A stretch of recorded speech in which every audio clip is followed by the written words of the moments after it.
ये सुदामा नगर है। सुदामा जी ने कहा सुदामा तो मेरा ही नाम है भैया, लेकिन ये इस घर के अंदर कौन है? ये हाँ तो मेरा घर था, जो इस घर का मुखिया हो बुलाओ।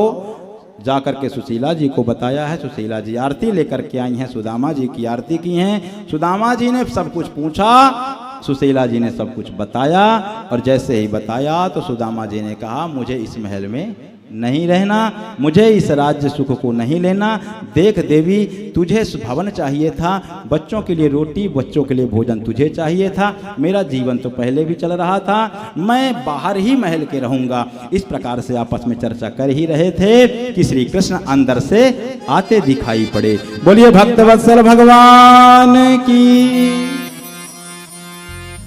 सुदामा जी ने जैसे श्री कृष्ण का दर्शन किया सो तुरंत कह दिया, गोपाल मैंने तुझसे कब मांगा था सोना, कब मांगा था चांदी, कब मांगा था भवन, कब मांगा था घर?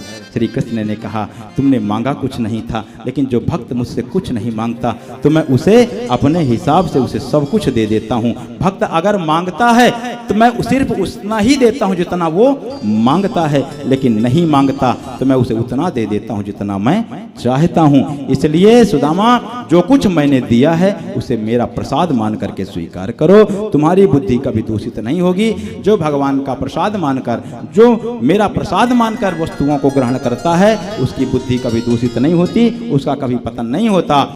इस प्रकार से दिव्य आशीर्वाद दे करके सुदामा जी को श्री कृष्ण जी चले गए। जहां से अदृश्य हुए वहां श्री कृष्ण के चिन्ह छूट गए। उन्हीं श्री कृष्णों का चरण चिन्हों का पूजन करते करते सुदामा जी एक दिन गोलोक धाम प्रस्थान करते हैं। बोले भक्तवत्सल भगवान की।